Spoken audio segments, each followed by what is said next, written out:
Thanks. I should say part of my role at conference is to be what's called a professional curmudgeon or cynic, all right? And I wish to point out the cynics are the people who care in organizations. The people who just say the nice stuff, they're kind of like just playing the corporate game, all right? The ones who are prepared to call a spade, to use an English expression, and call things out, actually the ones who care about it, right? And I've lived my life in large corporates, in small companies. I've currently created the company I'm in. And we know there are certain basic facts of life, right? One is there's only so many platitudes you can assemble on butcher paper, which everybody will agree to, but nobody will actually action, all right? And that's all too common, right? Secondly, it's very important to get realistic about this. We know, for example, there are natural limits on trust. It's about 15 people who can simultaneously trust each other. It's roughly correlated with the average size of the extended family in the society in which you grow up, right? You can't trust each other across a whole organization. It just doesn't work that way. For any organization which says, we're an open culture, please tell about your failures, we're very happy with that, that's a Darwinian technique to eliminate the fatally naive very early in their careers, If you actually believe managers when they say that, you deserve all that will happen to you when things go wrong, right? The reality is trust is an emergent property of people's interaction over time. It can't be mandated or prescribed by a corporate consultant or a corporate manager. Right? So I'm going to be talking very heavily, not about the metaphor I'm going to use to come back to the opening keynote. A lot of us, systems thinking has tended to take the metaphor of, that we're the metaphor of a human being. The organization is a human being. It's got a head, body, hands, etc. In complexity, which is very different from systems thinking, we tend to take the metaphor of an ecosystem, not an individual entity within that ecosystem. It's far more complex. Right? So what I'm going to do is to go through some of the basic science, then talk through some of the implications. And specifically, I'm going to look about how do we manage for serendipity, or manage for complete novelty. And really, I'm going to focus there on the work we're doing to match existing capabilities against unarticulated needs. Because the real innovation comes when you use what you're already competent at to create a demand which didn't exist before you actually repositioned. And I'll talk about some of the science behind that as we go. So the first thing to come on, sorry, just to finish off on this to make the point, and if I look a little bit grumpy today, 2 days ago I got a little bit casual on the top of Glydderfach in Wales and ended up upside down, sliding down into a crevice, and it took me 10 minutes to extract myself, all right? I've still got some injuries from that, and the trouble is if I cough it hurts. So don't take it as an insult if I grimace. If you ask a question, it's probably that, all right? But last year I was doing the Annapurna Sanctuary Walk. It's actually quite interesting. If you go there, it's 10 days. You climb 25,000 feet, in the course of the week. It's a lot of fun. The Sherpa teams are extremely experienced. They don't allow you ever to separate as a party. They send somebody ahead. They check the food and drink. They actually cook and just check the hygiene. There's a huge amount of planning which goes into the process. And most of it is what we call a body of knowledge. It's built up over 4 or 5 generations. It's not trained or codified. Right? Now, this is something that people neglect. Doctors have got something like a 15 to 16 generation body of knowledge. Radiologists, a 3-generation body of knowledge. Things emerge in practice in professions which can't be designed or mandated. Now, a couple of my friends went back to do the Everest 3 Passes walk the other day. They rather like one of the young Sherpas, so they gave him a contract on his own. He hasn't yet finished his apprenticeship. Within 2 days, they were down with food poisoning and altitude sickness. And it's not that he hadn't been trained, he didn't yet have the experience. So my point is, it's a lot of things are about planning and structure, and a lot of the structure is unstated. Most of the real knowledge we rely on in organizations has built over several generations of practice. It's not something which is codified on a database. So that's on that one. Complexity is kind of like a major paradigm shift. And I had the privilege of teaching leadership with Peter Drucker. It started off with me making the mistake of criticizing Frederick Taylor before he spoke. if you've ever been humiliated by a 95-year-old genius on the stage with 3,000 people in the audience, let's say I was a puddle of humiliation. He decided I might be redeemable, so he took me out for dinner. And kind of like after that, we taught leadership. So it well worked out in the end, but I really do not want to go through that experience again, right? One of the conclusions we came to is scientific management and complexity theory have an awful lot in common. And both of them are radically different from systems thinking. System thinking came in with cybernetics in the 60s and 70s. It dominates the way we think. You've all come across business process re-engineering? Anybody been Six Sigma'd yet?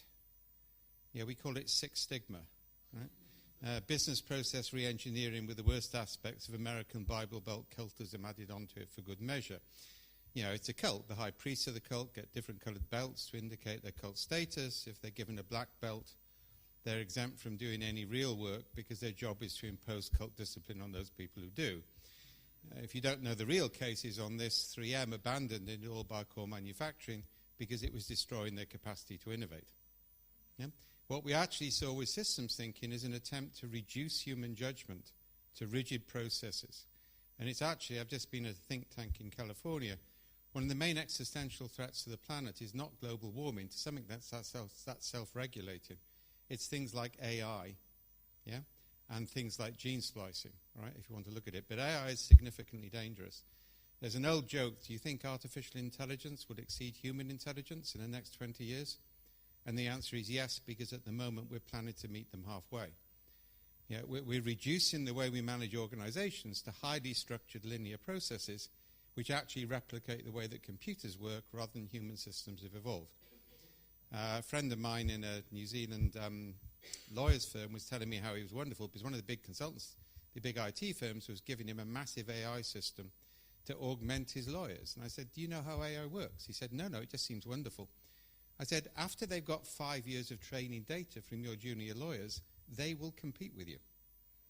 Because what AI needs is training data. They haven't given it to you for free. You are now giving them for free the means to destroy your core business.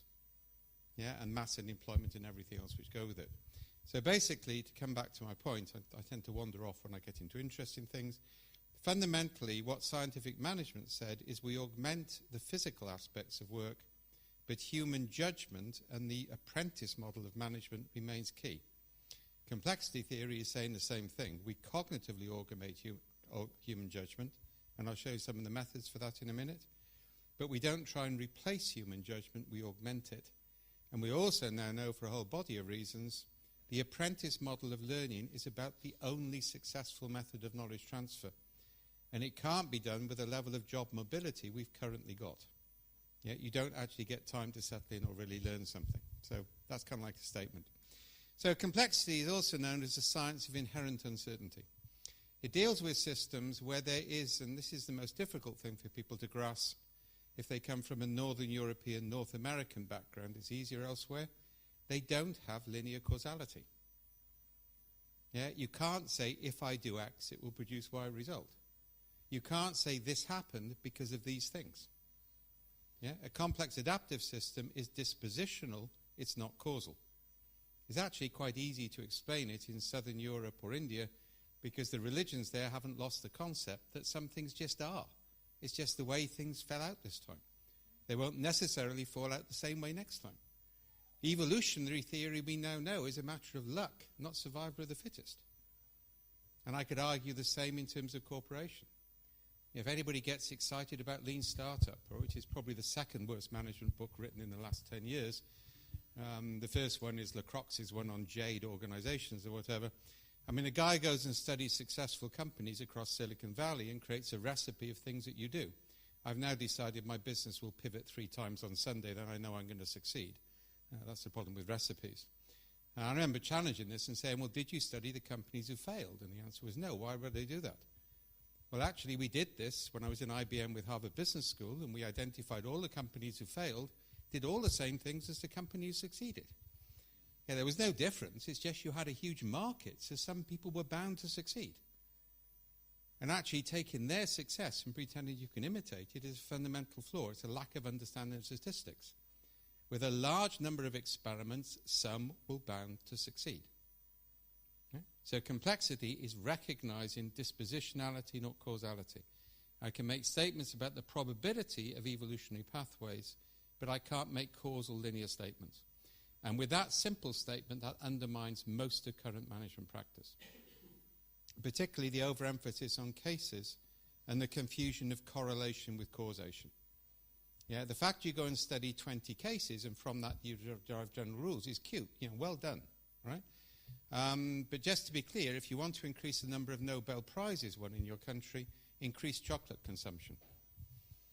There is a direct correlation over many decades of chocolate consumption against Nobel Prizes. There's an obvious causal factor here.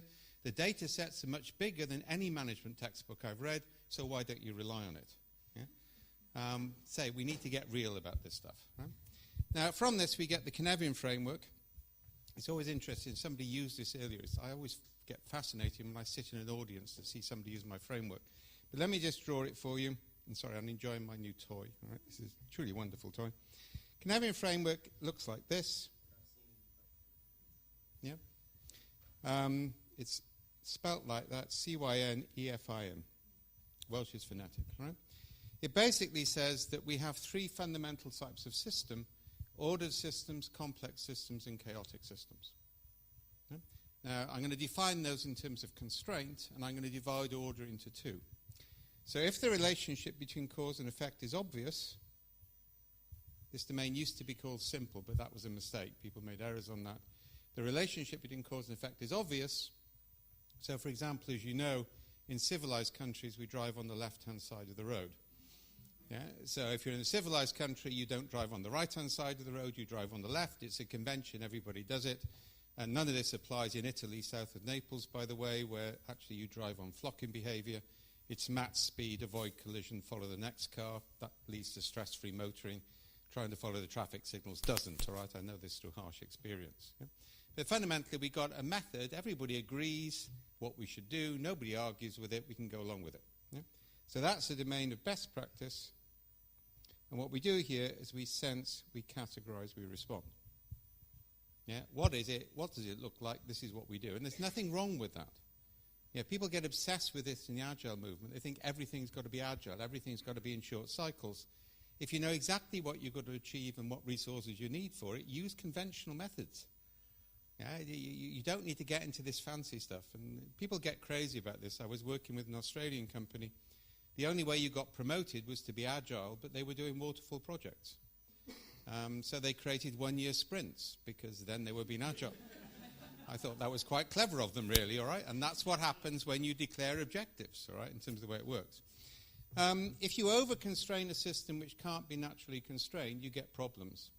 So I worked for IBM, and I hasten to add I didn't volunteer, I was conscripted, and I'm still proud of the fact I'm the only person who has never filled out a timesheet while working for IBM for 7 years. That took a lot of defiance, all right, and I had a lot of top cover. But fundamentally, they took us over, and the first thing they did was to make us pay for coffee and ban alcohol. Now, this is completely unreasonable. The coffee-alcohol cycle is critical to software development, right? Nobody should be expected to speak to users without alcohol first. You then need coffee to sober up to write the bloody code. Then you need copious amounts of alcohol to cope with the fact that users never want what you can prove they asked for. Yet they actually discover they want something else instead, and a theme I will return to later. Either way, we got around that by fairly simply booking meeting rooms where they would charge us for room and wouldn't mention the coffee and alcohol, so that was easy. And then they banned us for buying food for staff. Now, by now, we'd learned that you didn't argue with IBM on grounds of rationality, logic, customer need, employee need. That didn't work, right? The only thing which works in large bureaucracies is a Socratic technique, and this only works occasionally, in which you ask people questions to force contradiction. Now, I should warn you, this is dangerous. If you know the history of philosophy, it means sooner or later people have a vote and you have to take hemlock, all right? But, it's worth it for the fun sometimes. So we went along and we said, okay, look, I was by now a C-level exec, all right? You say, that means I only meet customers when they're really unhappy. I mean, the higher you get promoted, the more stressful a life you have. And you never meet any happy customer because they keep that away from you. That's for the lower levels, all right? Higher levels are simply there to deal with a heavyweight shit, all right? So I get called out at 4 o'clock in the morning. I said, was called out at 4 o'clock. We've got a 999 system, an emergency system, which has to be live by 9 a.m. We've got a VAX cluster systemic failure that we do not understand. I don't know what the hell my systems engineers are talking about, but I'm pretty sure they do. And my job is to keep the hell away from them and to keep them awake. And the only thing I can do is buy pizza and Coke. So what do I do? And they looked a bit worried, and I realized it could have been misinterpreted. So I said, we did mean the drink, right? Just to be clear, right? Yeah, they breathed a sigh of relief, and we thought, hang on a minute, that might be a strategy. Right? Well, you come up with ideas sometimes, right? And they said, okay, we agree that's sometimes necessary. Vice presidential approval 48 hours in advance, and you can do it. This time you breathe a sigh, all right? You say, that's brilliant. We would never have thought of that. This is one of the major benefits of joining IBM, to have this level of insight. And you realize that irony is a deadly weapon that you can switch on and off with HTML code in side chats. And we said, what happens on the extremely rare occasion where we don't get 48 hours notice of a crisis? Yeah, and when it doesn't point out that if you got 48 hours you wouldn't have a crisis, but you ask the question. And then they said yes in a way which means no. They said country general manager approval after the event.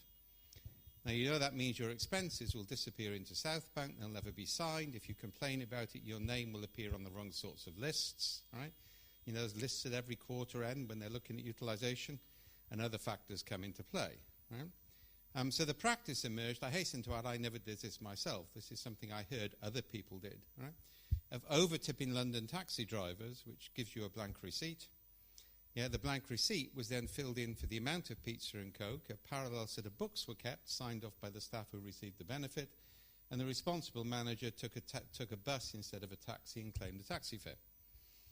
Right? That was 20 years ago. I gave that example at a conference in Dubai a month ago. An IBMer ran up to me afterwards, opened his wallet. It was full of blank receipts. He said, we're still doing that. Did you invent it? Now, that's an example of what we call a catastrophic failure. You've over-constrained a system which isn't naturally constrainable, so it's broken and shattered. And I hasten to tell you that but the minute you put up something like we must all trust each other, all those lovely value statements, people will do exactly to you what my colleagues did to IBM. You'll get back what you say you wanted. 101 anthropology, the minute you write your values down, you just lost them. Because now everybody knows what language to use regardless of what they're actually doing. And corporate survivors have learned how to do with that. Right? So we don't want a catastrophic failure because this is called chaos, which means we have to act, sense, respond. We have to act decisively. The good news, however, here is we get completely novel practice, not best practice. During a crisis, you get a real chance to innovate. In fact, one of the most successful techniques ever created is really simple. If you have a crisis management team, have an innovation team which triggers in parallel. When you resolve the crisis, it's too late. Yeah? There's another use of this, which I'll come back to later, in distributed decision support, because chaos is a state of nothing being connected with anything else. And if you can achieve that, you've got an objective way of making decisions. But I'll come back to that in a second. None of these things are right or wrong. They're all wrong or right. We then get complicated order. That's where it's not self-evident what to do. I have to bring in expertise.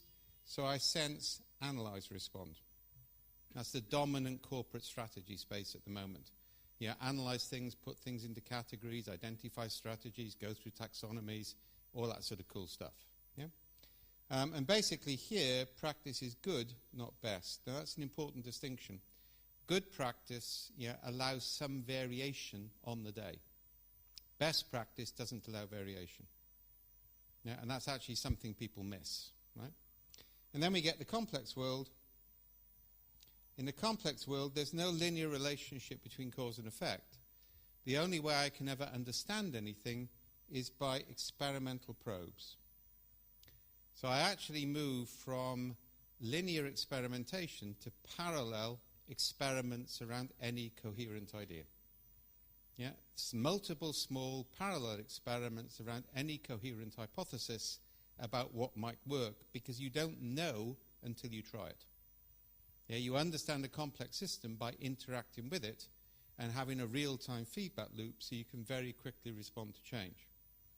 Yeah, if you want to hear a more detailed exposition, if I haven't got more time, look up Children's Party Story with My Name.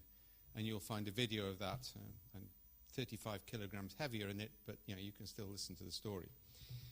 In here, practice is emergent. With the benefit of hindsight, I can actually see a causal pattern, but it's only after the event, never before the event. Economists are very prone to this. If you notice, they can always give a rational explanation for a crash after the crash has happened, but never to prevent it. Yeah? And that's called retrospective coherence, which is a common problem in complexity.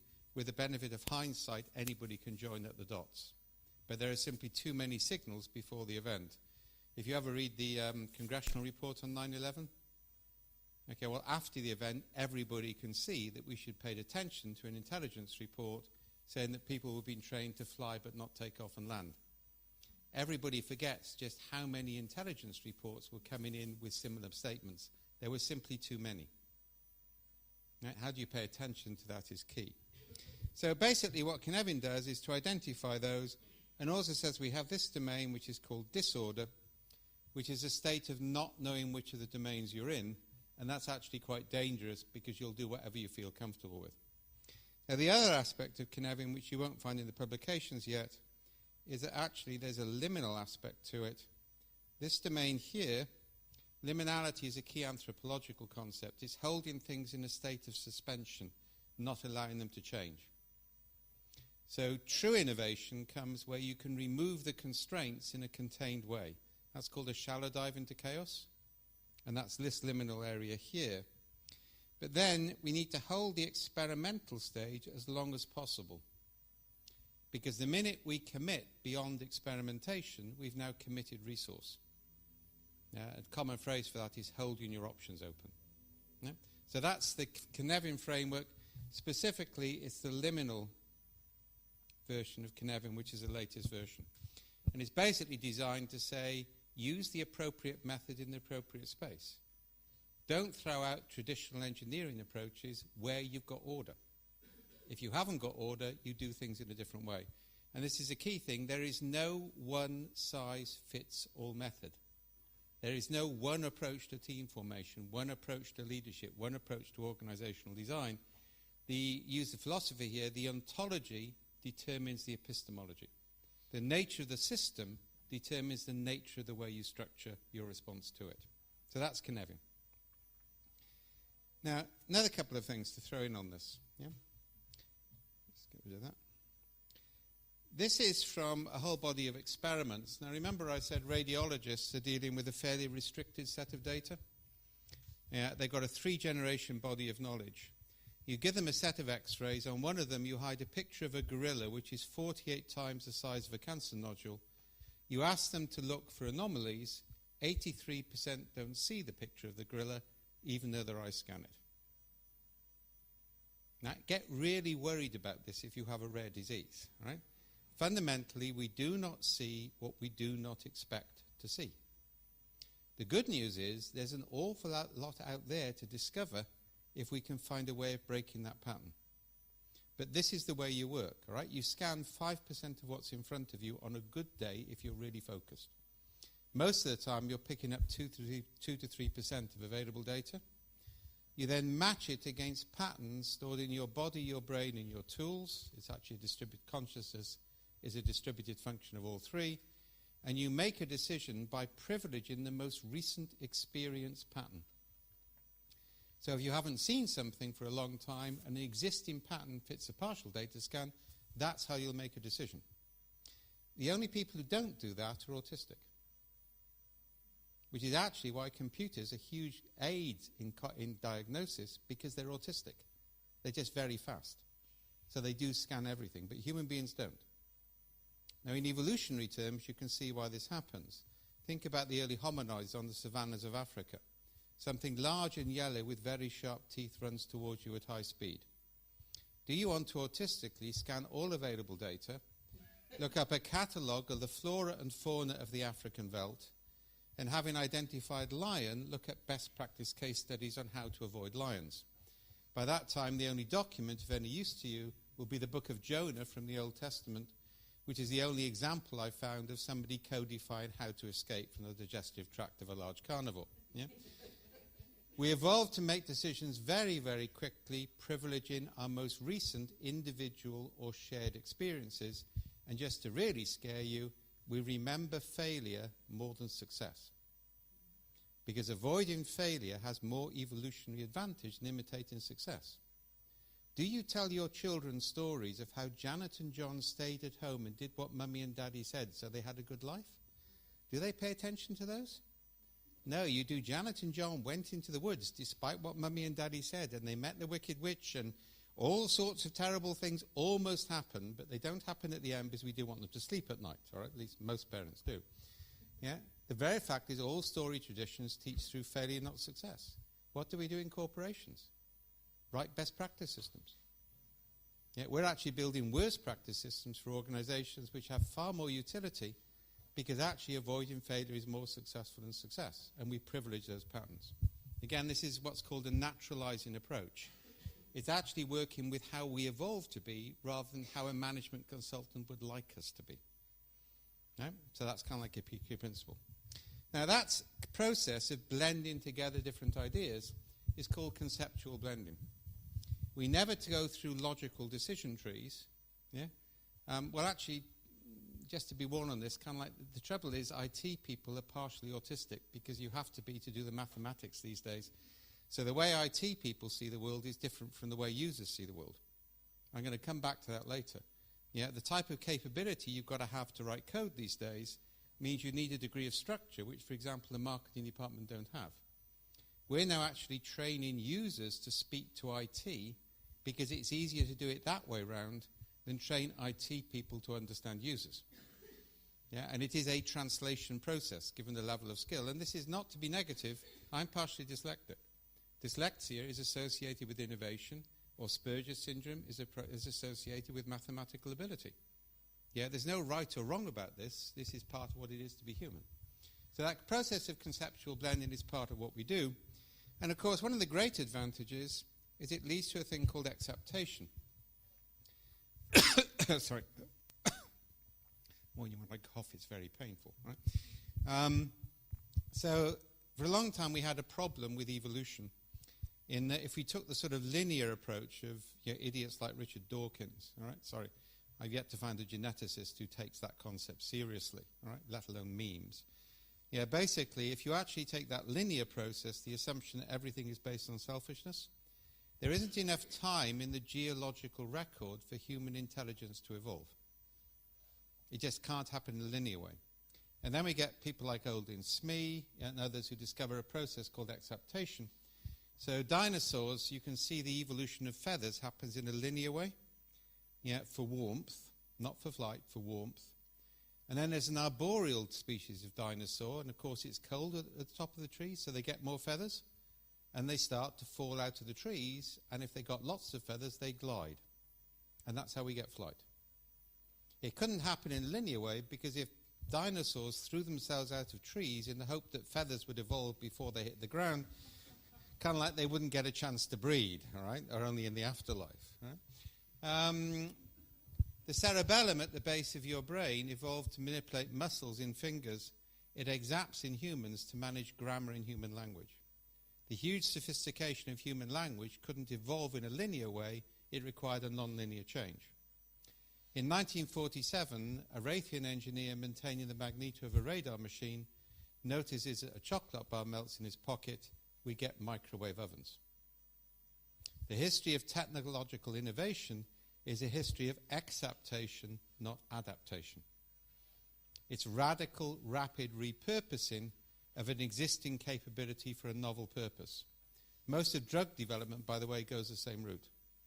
Yeah? If you can actually position yourself to repurpose, you get massive evolutionary advantage because you move first. Which leads me on to a key new concept in strategy, which is called apex predator theory. I took that picture. I'm quite proud of that picture. Right? It took a long wait for it. Right? That's a dominant predator within its environment. Yeah? Now, what actually happens is when an ecology is stable, you'll find there's an apex predator. If you remove the apex predator, the ecology gets disrupted. If you want to see a beautiful movie, look up Trophic Cascade on the internet. You discover the story of what happened when they reintroduced wolves into Yellowstone and water quality improved. Because without the apex predator, everything goes wrong.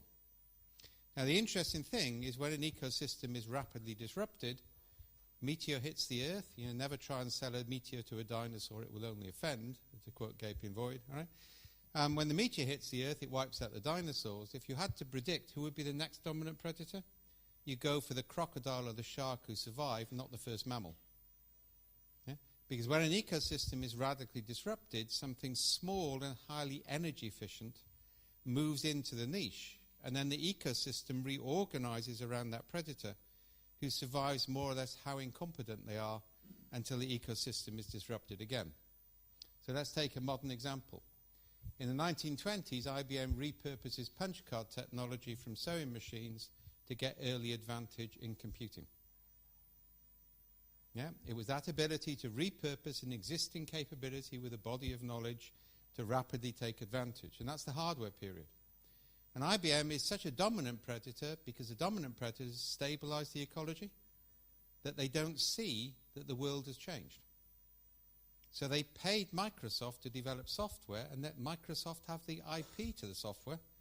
And guess who was the next dominant predator when the ecosystem changed from hardware to software? Yeah, up until the 1980s, you fed off or fed IBM. Yeah, after that, you fed off or fed Microsoft. Yeah? And then Microsoft failed to realize that hardware, software had become irrelevant. And what mattered is this lovely phrase from anthropology, objects of material desire. And that's Apple. Yeah, from an Apple point of view, you want something beautiful which does a job without you having to worry about it. You couldn't care less about the hardware and software. And if you look at it in terms of economic bite and everything else, you've got a new apex predator within the field. Yeah? Now that gives into a different strategy. This is me now combining S-curves with Moore's crossing the chasm for people who want the origin.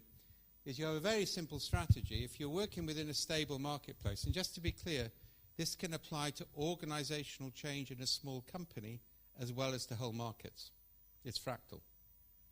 If the situation is stable, if everything's working, you've got to work within the existing paradigm. If actually everything starts to conform, i.e. there's very little variety in the ecosystem, that's the commodification phase, and that's where novelty will start to emerge. Commodification is an early sign of impending catastrophic change. In politics, that was the emergence of neoliberalism, which destroyed political diversity, which creates the space for things like Trump. Yeah, if you actually destroy diversity in the system, if everything is aligned, if everything has common values, the system is about to undergo catastrophic failure. There's a lot of organizational change consultants who don't know their basic biology, but destroying variety in the system and aligning everybody and not having contradiction is a fundamental mistake. The system can't evolve. Okay? And that's a basic fact. Right? So basically, when we get into those periods where there's very little diversity, that's where we start to introduce lots of small experiments because we don't know what's going to work. Because by the time it becomes visible of what's happened, you get this concept called competence-induced failure. It's your very competence which means you fail. That's Clayton Christensen's famous idea. His examples don't back it up, but the concept is right. We know he's right from a scientific point of view. Right? Now that actually gives us a whole new pattern, a whole new way of doing strategy or change. You first of all have to assess the context before you choose the method. And I've given you two frameworks now. One is Cynefin, one is apex predator theory. You need to look at both to decide where you are before you settle on the method. And you've got to get away from these universal approaches in terms of the way it works. Now, one of the ways that we achieve innovation, if you don't know it, is that art comes before language in human evolution. We actually learned how to do cave paintings before our language evolved. That was an accident, but then it proves beneficial. If you look at ape languages or Cretaceous languages, they don't come from abstractions, they come from naming things. Yeah, which is why they're limited to the Dunbar's number equivalent for their species. We have an infinite language set because we work from abstraction. And because we go up a level of abstraction, we can combine things in completely novel ways. That's the evolutionary value of art, which is why the over-focus on STEM education is potentially very dangerous, because if you don't have art, you don't have innovation. Yeah? So if we move up a level of abstraction, we get novel combinations. That's one key factor, which I'm going to build into in a second. The second is people don't think differently until you increase the cognitive load. This is called autonomic novelty receptive processing, or in the popular literature, thinking fast, thinking slow. It's a classic example of lack of interdisciplinary thinking. Everything in Kleiderman's book was known before he even started his research. It was just known in a different department in the university. Yeah. Basically, as long as the patterns work, you don't think differently, because all of evolution is about minimizing energy. So when you walk, you don't think about it. Yeah. When you pull your hand away from a hot plate, you don't think about it consciously, and that's called autonomic processing. It's part of the extended consciousness concept. If the patterns don't work, if you consistently fail, then novelty receptive processing flicks in. That's actually the right-left brain difference. It's the real one. It's not about logic and abstraction. That's the real difference, right? And then actually, that takes a huge amount of energy. The autonomic side of the brain is handling 60,000 items per second. The novelty receptive, 20 to 30,000. Yeah? So if you want to really get to how people think, you've got to increase the cognitive load so the old patterns of working won't succeed anymore. So every workshop you have with nice platitudes on butcher paper doesn't increase the cognitive load because people can just go with the flow and say the right things. We have a technique you can look up called ritual dissent, in which people masked are torn apart by their colleagues on a regular basis. The masks depersonalize it using an indigenous technique, but conflict increases scanning, consensus reduces it. The more you focus on consensus, the more you make your organization vulnerable to threat. The more you increase conflict in a ritualized way, the more you make it less vulnerable it is. I spent 20 years of my life studying indigenous knowledge forms. In indigenous communities, ritualized conflict is part of tribal decision making, because actually they know consensus is a non-survival based technique. And I developed a lot of the techniques from working in Australia on that. So one of the ways we do this is to actually get people to interpret their own narrative. Now, lots of people have talked about stories. You don't want a story because the minute you write a story based on what you think users want, story points or epics, you are choosing what you think is relevant based on what you previously thought was right. You observe 5%, you pick it. What we want is the raw anecdotal material, and we want the people who contribute that material to self-interpret it, because that allows us to look at data in real time and to scale. Yeah? So you've all done an employee satisfaction survey? Everybody done one of those? Right? It's evaluative and it's obvious. We had this in IBM, and it said, does your manager consult you on a regular basis? Scale of 0, not at all, 10 all the time. Everybody familiar with those sort of questions? So I phoned up HR, and there was a hotline. I got straight through to the worldwide head of I was on a hit list, all right? I just spent 6 months proving that astronomy was more accurate than Myers-Briggs.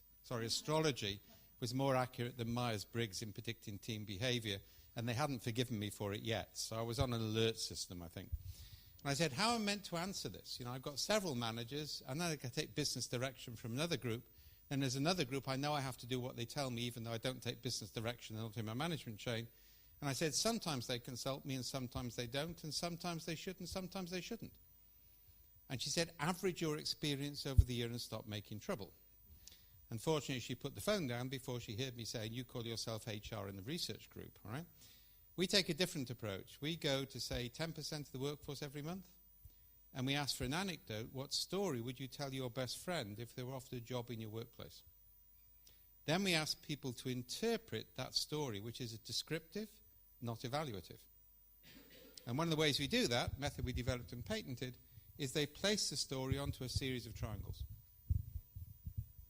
And all of the triangles, the labels on the triangle are positive qualities. The question here is give an example of a decision made recently which affected you personally, which summarizes the culture of the company. We use that to create culture scans and culture maps. Because it's not what executives say that determines culture, it's what they do when they make decisions which indicates culture. Yeah, it's when the rubber hits the road, to use that phrase. Yeah? So as you can see here, people have said, well, it was logical, it was intuitive, it was based on principles. Yeah? and this is a distribution pattern from that. We did Pricewaterhouse survey, data analytical survey recently on this. They had a series of Likert scales the year before. What matters to your company, situation, competence strategy, implementation ability to disrupt the market. Everybody scored those in the high 90s. We put them onto a triangle, and some of them disappeared in some markets. Balancing three qualities produces more subtlety, and it massively increases the cognitive load because you don't know what the right answer is. And typically we'll use 6 triads. Now this stuff came from counter-terrorism, weak signal detection, working for the US government. That's the origins of this stuff. So you can see in this organization, God help them if they have a crisis, because they've got very little pattern and experience of making decisions in that way. And this isn't about saying there's a right way to have leadership. It's saying you need to exhibit all of those competencies over your leadership group, which is kind of like a different approach. Now from that, we can draw some very interesting things called fitness landscapes. Now, I need to explain this, and I'll quickly summarize. This is getting engineers in a large manufacturing plant to continuously identify micro-anomalies on a day-to-day basis, in return for which they don't have to write shift reports. Now, we first did this with the US Army in Afghanistan. Keep your patrol report as anecdotal data during patrol. You don't have to write a patrol report.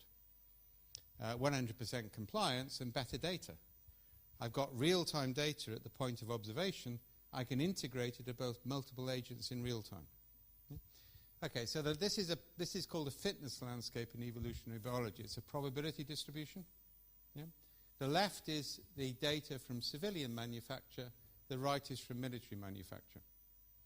The vertical dimension on this, and I can go into the mathematics later if anybody wants, is rule compliance. The horizontal dimension is job completion. And this is an attitudinal map. Now I'm going to emphasize this heavily. Attitudes are lead indicators, compliance are lag indicators.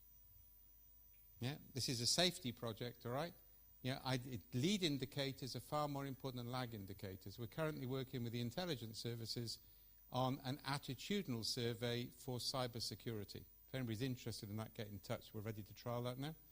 Because attitudes matter more than compliance. And intervening to change attitudes is non-pejorative. Intervening to force compliance is always pejorative. It's too late in the cycle. Okay? Now, interestingly, you can see in civilian, you either follow the rules or you get the job done. They're mutually incompatible. Every survey, every focus group, every expert assessment says they're doing both because they know that's the right answer. But by not indicating what the right answer is and looking for underlying patterns, nobody challenged me on the board when we presented that. Yeah? Military looks better because I've got that top right-hand cluster, but that turns out to be nuclear weapons testing, which creates an existential quality to following the rules and getting a job done, which won't replicate in other contexts. You've then got get the job done, ignore the rules, and this one, which is I've given up. It's too bureaucratic, it's too difficult. Just to make it, we're getting that pattern in nurses in hospitals at the moment. In a crisis, they're brilliant. On a day-to-day basis, they have to actually break the rules to provide empathetic care because there are too many measurement systems in most hospitals, and increasingly they're just giving up. Now, that's an attitudinal map. If I want to change the attitude, running an idealistic program based on following the rules and getting the job done, it's too far away from where people are. You can see the blue arrows there point to what's called an adjacent possible. Yeah? What I now do is I literally click on that and say, what can we as a board do tomorrow to create more like this and fewer like that? And I'm reading the actual, raw, non-interpreted narratives of my workers. You can see how we use that on cultural change as well. And this is a whole new theory of change. What can I do tomorrow to create more like these, fewer like that? Yeah, it's not a goal-based thing, it's an action-based thing. And it can engage people at all levels of education and competence. And of course, that's the board picture. That's actually the picture for each factory. Because actually, nobody is average. Yeah, each factory is different, each work group is different, and this is called fractal engagement. You have different representations contextually appropriate, all from the same source data, and the source data is operational data, not responses to questionnaires about the problem itself. because that influences what people produce. And that's called an attitudinal map. Now, we can also use these for radical innovation. I'll give you 2 examples, and then I'm going to run into a conclusion. This is work we're currently doing on peace and reconciliation in Latin America, where we literally presented an infographic about a future state of the country to about 15,000 people. We've got them all to interpret it onto a series of triangles where they don't know what the right answer is. And from that, we've drawn a map of different views. Now, I won't go into the detail on this, but you can see that the green group and the blue group have nothing in common. Getting them to talk with each other is a complete waste of time, because they see the past in so radically different ways, they will just reinforce conflict. And by the way, this came from work we do in corporation. You present statements about the organization, get everybody to interpret it. If you've got huge amounts of difference in the way people see the same data, you're not going to be able to get people to actually talk anyway. Yeah, this is pre-mapping, so you don't waste energy. Red looks quite good. The trouble is that green and blue despise them. They're hated by both. Yeah, because they're neither fish nor fowl, to use a phrase. The strategy here is to make that bit of green more extreme, that bit of blue more extreme, so we create a new attractor mechanism in the center. Now, we're doing exactly the same thing for advanced decision support. So we just did a situational assessment on North Korea, where we actually had 150 BBC journalists worldwide, 500 foresight specialists, and a whole group of civil servants from the government we were working for interpret the situational assessment in the same 10-minute period. No collusion. And we draw the landscape maps of how multiple people interpreted the data. And actually that was quite scary, because if you look at the civil service, they see the world in a very narrow way. Yeah, they haven't got the diversity. That's what we're also doing to discover outlier views.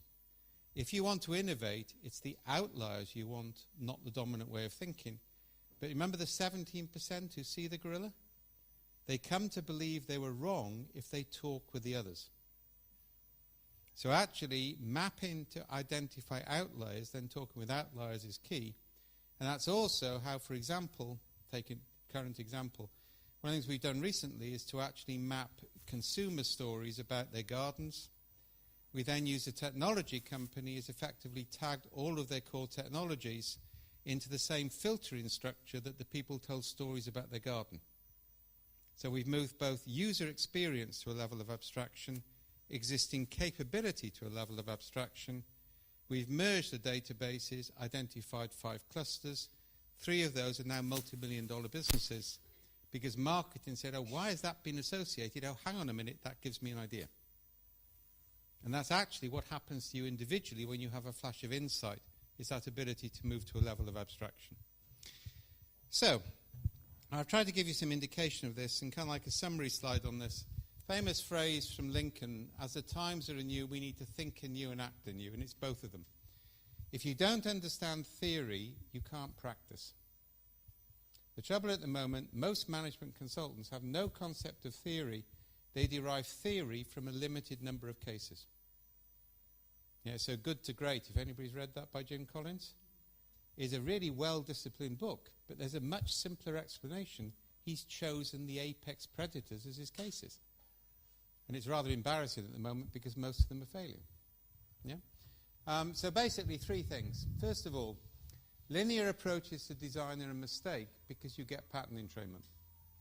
We're now working at the moment with Stanford, with MIT and others, in fact, a session on this in North Wales next week, on distributed ethnography and distributed ideation. So those linear charts you see with ideation, ethnography, and most design thinkers don't know what ethnography means. Ethnography is deep immersion over a long period of time, not observing people and asking them some questions, right? We make people their own ethnographers. That's the research tool I take. So basically, users over 6 months gather day-to-day frustrations. The patterns in that indicate where we got problems we can produce solutions for. Yeah? And basically what we then do is we distribute the ideation. Lots of people from lots of backgrounds test the ideas. That's the real-time stuff. And only then do we get into the workshops and the design process. So that's a non-linear approach to design thinking. Secondly, nudge attitudes rather than declaring what you want. If you make declarations about we need all leaders to be like this, we need all these values, what will happen is people will game their response, they won't really change. Yeah? Mapping the present and saying more like this, fewer like that, a nudge-based approach is actually much more successful and much more resilient, and I would argue more ethical. And finally, always determine the context. There's a famous phrase, don't throw the baby out with the bathwater. There's nothing wrong with highly ordered, highly structured techniques. There's nothing wrong with hierarchies. There's nothing wrong with draconian management in the right context. There's everything wrong with it in the wrong context. So different contexts, different approaches. As I say, think anew, act anew. And the key thing is don't try and reduce uncertainty. Learn to live with it. Because successful entrepreneurs, successful societies live with continuous, constantly changing uncertainty. They don't try and pretend it doesn't exist, as a result of which they're the new apex predators, rather than effectively they're the lions, not the hyenas. Thank you very much for your time.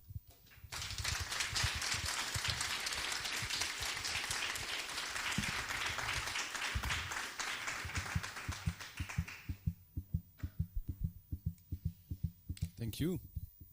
Does anyone have a final question to anyone else, especially him?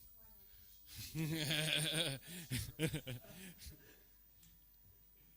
question has a nasty feeling about it.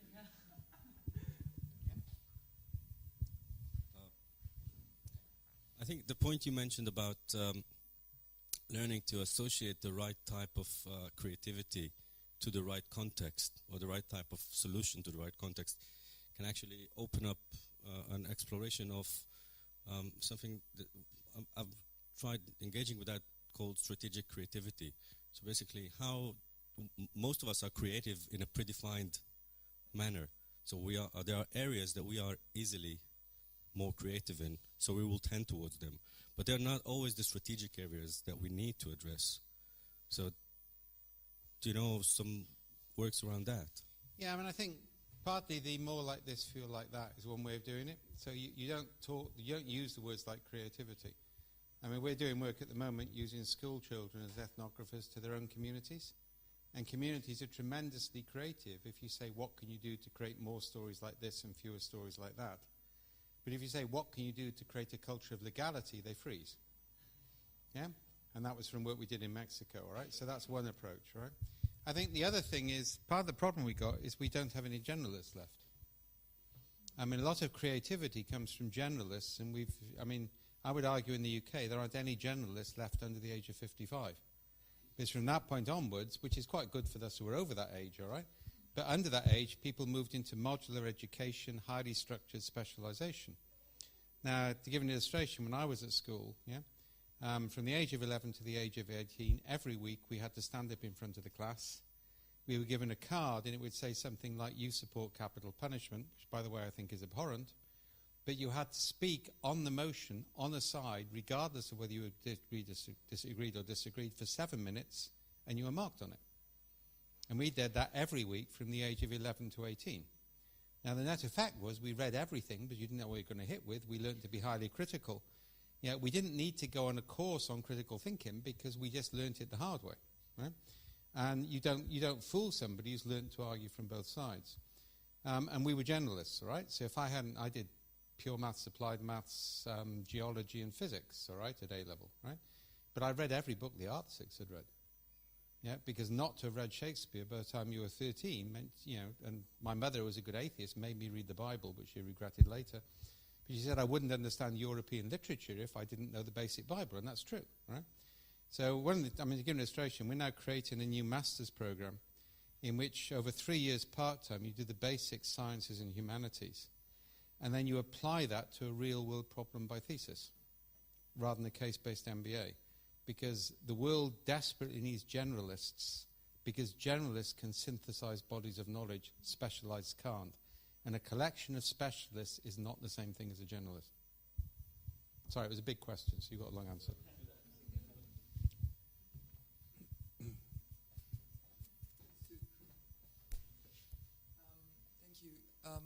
It's referring to the charts where you had people interpreting a set of data in a very different way. You say you extremize one bit and one bit to create attraction in the center. How do you do that?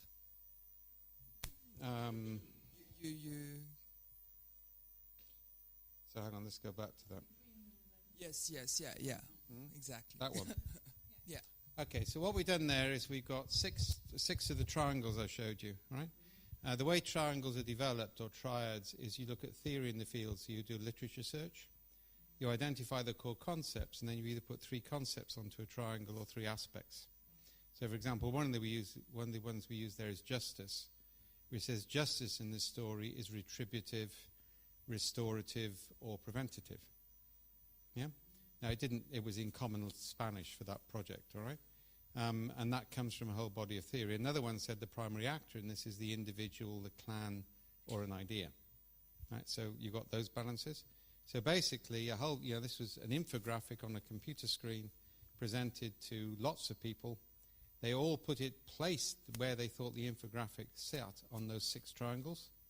And that gives us 18 data points for each narrative, each individual. From that, we can draw the distributions. Yeah.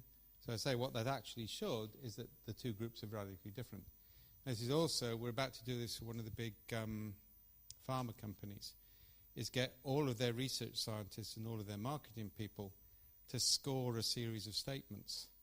And then we want to see where the outlier clusters are. Yeah? Because the outlier clusters, the stuff where everybody knows, we're already dealing with that. It's the outlier clusters which have been misled.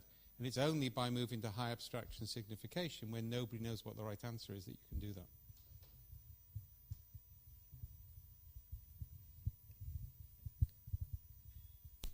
All right, I have one. I'm interested or curious how much of your work is, I would say, in the open and transparent to the organizations or clients you work with? We spend all our time being covert, right? The trouble is, the really interesting work is always done by evil people, like intelligence services and pharmaceutical companies. I was a Catholic Marxist in the 70s, all right? I'm probably the only person in this room to have been summoned at Rome and threatened with excommunication. I'm still quite proud of that, all right? I wrote a paper saying that Catholicism, Hinduism, and Marxism were ontologically identical and incompatible with Protestantism and capitalism, which I thought was a good thing, but it got me into, shall we say, some trouble with Cardinal Ratzinger, all right? But that's my past, right? So, remind me of the question. I shouldn't go down a rat hole. It's my fault, all right? How much do you work in the open? Okay. Now, one of the things what I've subsequently found is, first of all, most people in the intelligence services have a left-wing background. It's actually quite interesting because they're the people who cared when they were younger, right? Secondly, they're not paid very much and they worry about stuff, right? So, yes, some of our work is covert, right? Vast majority isn't, right? And most of what we're doing, even when we're working with the intelligence agencies, is generating open source data, right? Because I think open source data is where you get the most value. Yeah? Now, the other point about this, and so I've just been at a think tank in Powder Mountain. It was weird week. One was a think tank with the heights of Silicon Valley on 6,000 feet up in Powder Mountain in tents at -3 with no heating and inadequate sanitation. The following week was a think tank in New Zealand in a ski resort with lots of heating and lots of good wine, and it was kind of different. But one of the things that came out of Powder Mountain is actually there were 3 groups of people there. People with money who reckon their money won't have any value within 20 years, wondering what the next thing is. Yeah. People who are really worried about things like AI and also gene splicing. I can now sequence a gene for $1,000 and I can modify it in my kitchen for $150. Start to think through the implications of that, all right? So we went through all of that, and actually as assessment of if we don't change the way we manage the world, we got between 16 and 30 years with the estimates, before it's irretrievable. I mean, this is serious shit. I actually don't disagree with that data, having spent a week working on it, all right? We're about to do a whole project on this to actually accurately measure that and get an evidence base, because numbers backed up by narrative can persuade politicians to change. Reports written by experts can't, and the objectivity of a significant number of people interpreting the same data and looking at interesting balances. So, for example, if you look at the day-to-day lives of the Tea Party in the States, they're socialist in practice. It's actually quite interesting. They're genuinely socialist in the way their value system. Yeah, but it manifests in a different way, right? So what we've got to find ways of mapping the landscapes of attitudes and find new ways to combine and recombine to survive, all right? And that will only happen in an overt environment. Thank you.